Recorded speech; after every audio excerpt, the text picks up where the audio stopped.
Ô, Ana, demorou um bocado, mas finalmente a gente tá de volta, hein?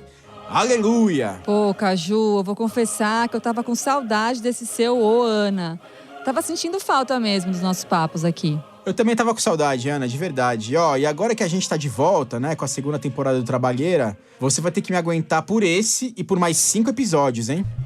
E pra quem tá chegando agora, esse é um podcast que fala sobre o futuro do trabalho. Aqui a gente mistura um monte de referência, de história, direito, economia, cultura, para deixar a conversa mais leve, né? Interessante. A gente tenta ao máximo fugir do formato daquelas matérias cheias de dados complicados e passamos bem longe daqueles textos motivacionais de rede social sobre tendências de mercado.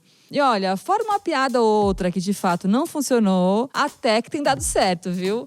Em 2020, o Trabalheira foi eleito um dos destaques do ano pelo Spotify. Que orgulho, Ana! E já que você falou em cultura, e só para não passar batido, posso fazer um comentário rápido sobre a música que abriu o programa de hoje? Pode, claro, mas pra ser sincera, Caju, achei meio clichê esse aleluia aí, hein? Não, é clichê mesmo, eu admito, mas tem uma razão pra isso, e já vai ficar bem claro. Mas antes disso, eu preciso dizer que essa música é do Georg Friedrich Händel, um compositor que nasceu na Alemanha, mas construiu a carreira e a vida na Inglaterra. E a primeira vez que tocaram Aleluia em público foi na Páscoa de 1742, Ana. Nossa, outra era. Faz tempo. Agora, Aleluia faz parte de uma obra maior do Händel, né, que ele compôs para narrar a vida completa de Jesus Cristo. E reza a lenda que o rei da Inglaterra, George II, ficou tão emocionado ao ouvir Aleluia pela primeira vez que ele se levantou no meio do concerto. E a partir daí, virou tradição ficar de pé durante a execução dessa música. E no primeiro verso, o coro canta o seguinte: Aleluia, o Senhor Deus onipotente reina. Na versão original, em inglês, Ana, a letra é assim, vê se a minha pronúncia tá boa. For the Lord God omnipotent reigneth. Vê aí, Ana, se dá pra entender.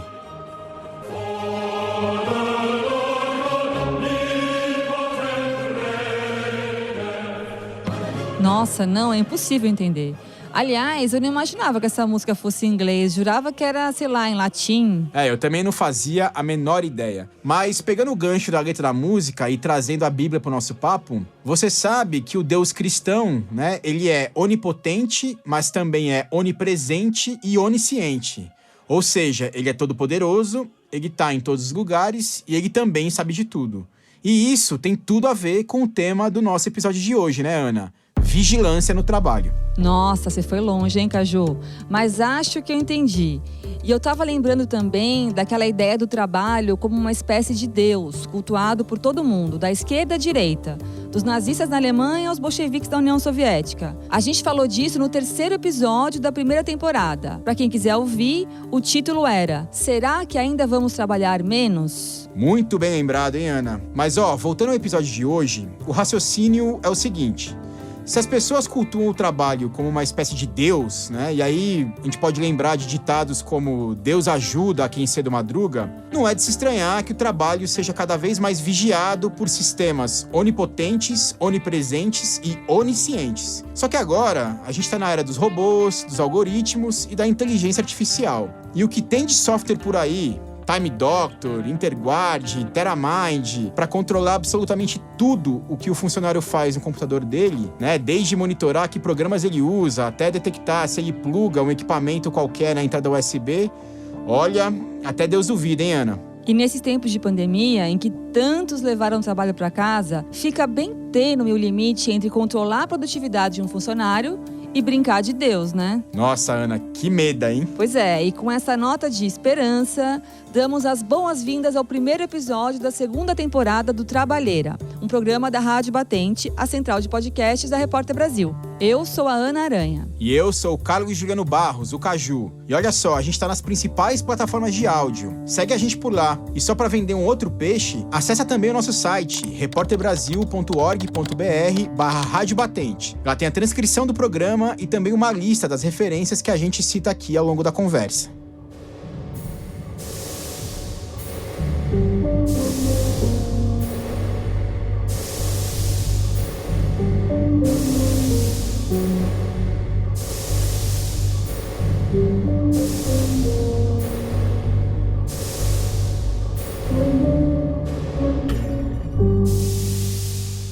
sou programador, então como eu entendo programação, eu fui atrás. Como é que foi a pesquisa? Primeiro, eu tinha um objetivo, né? Detectar sinais de sonolência. E aí fui fazendo pesquisa de como captar esses sinais de sonolência. Esse é o Fabrício Barilli. Além de programador, ele é mestrando da Unicinos, no Rio Grande do Sul. O que eu tinha de viável para fazer era monitorar a piscada da pessoa. Então eu fui pesquisar softwares disso e eu encontrei um russo, e foi bem na época da Copa do Mundo na Rússia. Eu encontrei um software russo em Python, que é um algoritmo muito bom para reconhecimento de padrões, reconhecimento facial, face tracking, que chamam, né? E aí eu peguei de todo o código dele só o tempo da piscada. E ele botava 4 pontos nos olhos. 2 pontos para cima dos olhos e 2 pontos para baixo dos olhos. E ele acompanhava a pálpebra. E quando esses pontos eles estavam próximos, significava que o olho estava fechado. E aí eu contava quantos segundos ele ficava com o olho fechado. O Fabrício criou um software para detectar sinais de sonolência a partir de um algoritmo que usa a câmera do computador para mapear o rosto de uma pessoa. Caramba, que doideira. Agora, essa tecnologia pode ser muito útil na indústria automobilística, né, Ana? Sei lá, para evitar que os motoristas durmam no volante, por exemplo. Exato. Inclusive, o Fabrício pesquisou uma série de soluções de segurança que foram criadas por essas montadoras. Tipo, nesse mesmo experimento, ele pensou numa saída bem criativa. Quando o algoritmo detectava que os olhos da pessoa se fechavam por um segundo e meio, o programa disparava uma mensagem para um aromatizador de ar. Eu chamo esses trecos de Glade, sabe? Eu também, viu, Ana? Glade é comigo mesmo. Então... E aí, o Glade, o aromatizador, avisado pelo algoritmo, soltava um cheiro para alertar a pessoa que ela estava pescando. Caramba, que coisa maluca, cara. Agora, é inegável que uma tecnologia como essa pode salvar muita vida, né? Se a gente pensar no exemplo, sei lá, de um taxista ou de um caminhoneiro, né? 2 categorias aí que dirigem por muitas horas todos os dias, o reconhecimento facial pode ajudar a prevenir muito acidente. Sim, a tecnologia pode trazer segurança e eficiência.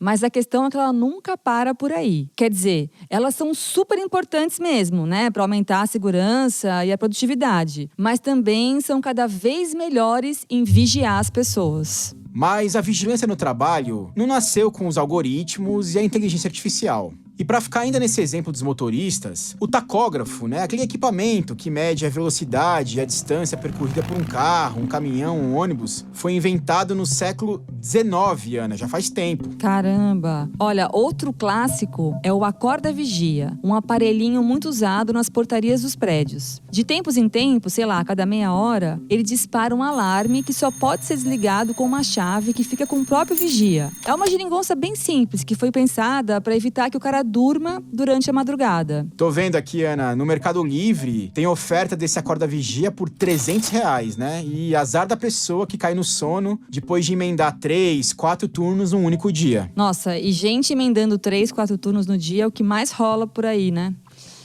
Mas é isso, as tecnologias digitais levaram a vigilância e o controle sobre o trabalho a um nível sem precedentes. Totalmente, Ana.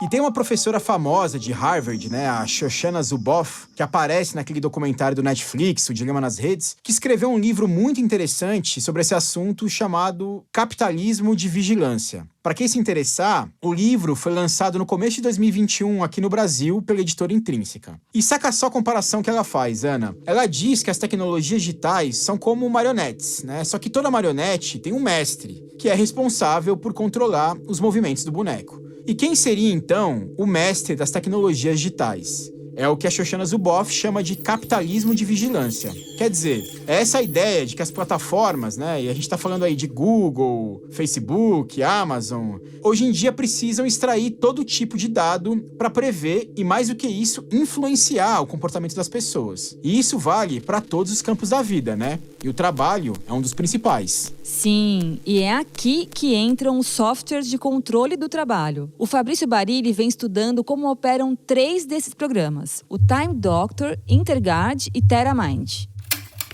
Eles são instalados, um executável na máquina do funcionário, e aí eles rodam coletando a interação dele com a máquina. Que tipos de interação? Cliques, movimento do mouse, janelas e softwares que tu está utilizando, o tempo que tu fica nesse software. Então, por exemplo, trabalha com Excel, ele vai monitorar quanto tempo tu fica nesse Excel. Ele tenta a todo momento ser despercebido. instalei ele na minha máquina, fui minha própria cobaia, e eu não encontrei nos processos que rodam no computador o processo desses softwares rodando. E aí toda a comunicação está rodando ali na máquina, ele vai mandando para um servidor. Então ele manda print da tela, qual software que está aberto, quanto tempo esse software ficou aberto, se tu pluga algo no USB, entrada e saída de arquivos, envio ou recebimento de e-mails, sites que tu acessa. E o mais interessante, uma das ferramentas, eu pude ativar o microfone do computador, e é o som ambiente, não é nem o som que está sendo executado na própria máquina, como se eu estivesse reproduzindo um áudio ou um vídeo, é o som ambiente. Então, sem eu perceber, o meu chefe pode ativar meu microfone e estar coletando tudo que está passando aqui, como antes passou alguém aqui, poderia estar coletando a minha conversa. Então, é uma vigilância não só do que tu está fazendo na máquina, mas o que tu está fazendo no teu ambiente. E ele grava, armazena na nuvem, então é uma invasão muito severa. Rapaz, por essa descrição do Fabrício, dá pra ver que esses programas não servem só pra impedir que o funcionário acesse site de pornografia, fique de bobeira no Facebook ou vaze segredo da empresa pra um concorrente, por exemplo. E o detalhe, nem sempre o cara sabe que esse software está instalado no computador que ele está usando, principalmente se a máquina pertence à empresa. Em geral, esses softwares recomendam que o aviso seja dado, mas entre o que é recomendado e o que de fato as empresas fazem, a gente sabe que tem uma distância considerável, né? Agora, é evidente que as empresas responsáveis por esses programas espiões dizem que não invadem a privacidade das pessoas, né? No site da Time Doctor, por exemplo, a plataforma diz o seguinte, abre aspas, nossa visão sobre privacidade é que uma empresa tem o direito de saber o que os funcionários estão fazendo durante o horário de trabalho e não tem direito algum de saber o que fazem durante os intervalos ou após o trabalho.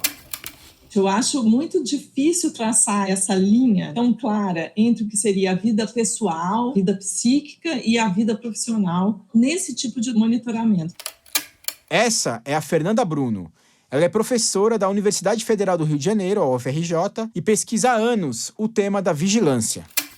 Quando um software monitora a minha atenção, a minha distração, faz print da minha tela, monitora o meu uso de ferramentas de comunicação, ou eventualmente o uso de rede social, etc., como que eu posso dizer que está sendo demarcado aí um limite entre a vida pessoal e a vida profissional? Eu acho que é um limite muito difícil de traçar.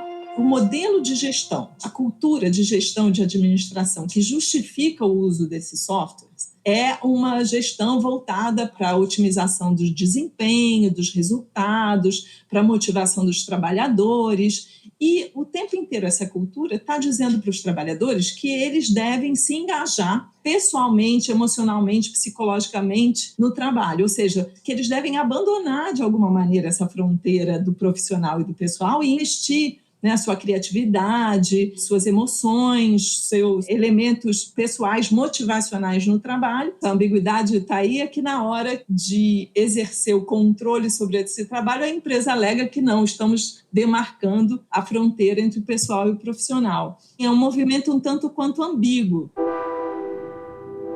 Quando as pessoas passam a trabalhar de casa, né, como aconteceu com muita gente nessa pandemia, é claro que a vida profissional e a vida pessoal acabam se confundindo, como a Fernanda Bruno falou. Mas para além dessa vigia constante do trabalho, né, a que as pessoas estão sujeitas no dia a dia, tem uma outra dimensão que é ainda mais preocupante e que tem a ver com o futuro das pessoas no mercado de trabalho e de como elas vão ser avaliadas como profissionais. Ouve só esse alerta do Sérgio Amadeu, que é sociólogo e professor da Universidade Federal do ABC.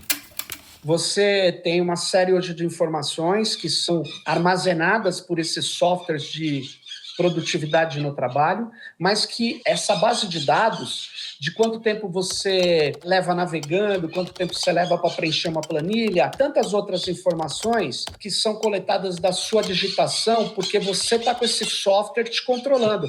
E, insisto, no tempo da pandemia, não mais dentro do escritório. Agora ele está na tua casa. E mais do que isso, os dados da sua produtividade operando uma determinada solução que a empresa pediu para você usar pode estar sendo vendido para outras empresas que fazem um outro tipo de software, que é de obter informação sobre você para vender para os chamados serviços de RH, relações humanas nas empresas, as pessoas que vão te contratar. E muitas pessoas não vão considerar o seu currículo, porque os currículos agora, muitas vezes, são analisados por sistemas algorítmicos. Hoje tem uma enorme quantidade de sistemas algorítmicos fazendo projeções estatísticas, trabalhando no campo da probabilidade e construindo um futuro que ele pode nunca ocorrer, mas ele é performativo. Por quê? Porque ele gera efeito agora. E um dos efeitos que vai gerar é ele fazer você perder a vaga do emprego ou você perder o próprio emprego. E muitas vezes é porque você teria uma performance ruim, você teria uma tendência ruim que foi detectada cruzando dados que você não sabe nem que dados são. Caju, e o que foram esses pássaros aí cantando enquanto o Sérgio falava? Até que foi bom, né, cara? Porque deu uma amenizada no clima. O que ele tava falando parecia mais roteiro de episódio do Black Mirror, né? Mas o fato é que isso já tá rolando. Não é mais coisa de cinema ou de streaming, não. Eu fico imaginando o que aconteceria com uma mulher que, sem saber que o computador dela estava sendo monitorado, ou mesmo sabendo, pesquisou na internet alguma coisa sobre fertilidade ou como engravidar. Porque a gente sabe que tem muita empresa que não contrata a mulher grávida, né? Ou faz pressão para que a funcionária não tenha filhos. Com esse controle total aí por algoritmo, onde que isso vai parar? Pois é, Ana. E pegando o gancho desse seu exemplo, né, que é muito bom, e se o algoritmo, por exemplo, registrar que essa mulher ainda não tá grávida, mas de alguma forma demonstra a vontade de, quem sabe, um dia ser mãe, né? Como essa informação vai ser lida por um potencial empregador? Exatamente. E essas questões éticas, elas só vão crescer, porque o mercado desses softwares de vigilância está bombando. Em janeiro de 2019, a Accenture, que é a maior consultoria de gestão do mundo, divulgou um estudo mostrando que 62% das maiores corporações globais já estavam utilizando algum tipo de ferramenta para monitorar e coletar dados dos seus funcionários. Mas olha que curioso, essa mesma pesquisa mostra que só 30% dessas empresas diziam ter certeza que esses dados estavam sendo usados de forma responsável. Seja lá o que isso quer dizer, né? Só que desde que esse estudo saiu até hoje, 2021, esse quadro já mudou totalmente. Uma matéria da revista americana Fortune mostrou que a procura pelo Time Doctor simplesmente triplicou durante a pandemia. Não, o negócio tá bombando, tá pegando fogo mesmo, Ana. E ó, eu queria adicionar um outro complicador a essa discussão que já é bem complexa, né? Tem muita gente que tá confortável com isso, na verdade, né? Que não se sente mal em ser vigiada e que no limite até gosta, porque enxerga isso como uma oportunidade de mostrar que trabalha duro, que é uma pessoa focada, dedicada, etc. A Fernanda Bruno, né, aquela pesquisadora de vigilância que a gente ouviu agora há pouco, também falou sobre esse assunto. Essas ferramentas aparentemente neutras, como um software que está ali monitorando a sua performance, sinalizando quando você se distrai, dizendo para você quanto que você produziu, etc., parece perfeito para esse ideal de trabalhador que está focado, digamos, em superar, otimizar a sua produtividade e acha que ele está gerindo, de alguma maneira, a si mesmo, está investindo em si mesmo. Esse controle e essa vigilância crescem na mesma medida que nascem novas formas de trabalho, né? Que, aliás, só existem por causa das tecnologias digitais. Se a gente pensar nos motoristas e nos entregadores de aplicativos, quer dizer, na chamada uberização, que, aliás, a gente já debateu aqui também no Trabalheira, a gente vai ver que esses trabalhadores são vigiados o tempo todo. Na verdade, essas plataformas só fazem sentido se os trabalhadores puderem entregar os dados de tudo que eles fazem para alimentar os algoritmos desses aplicativos. Ouve só o Sérgio Amadeu, da Federal do ABC. E essa ideia de controle da vida pela empresa, ela vai avançando quanto mais flexível ao trabalho, ao contrário do que se pensa.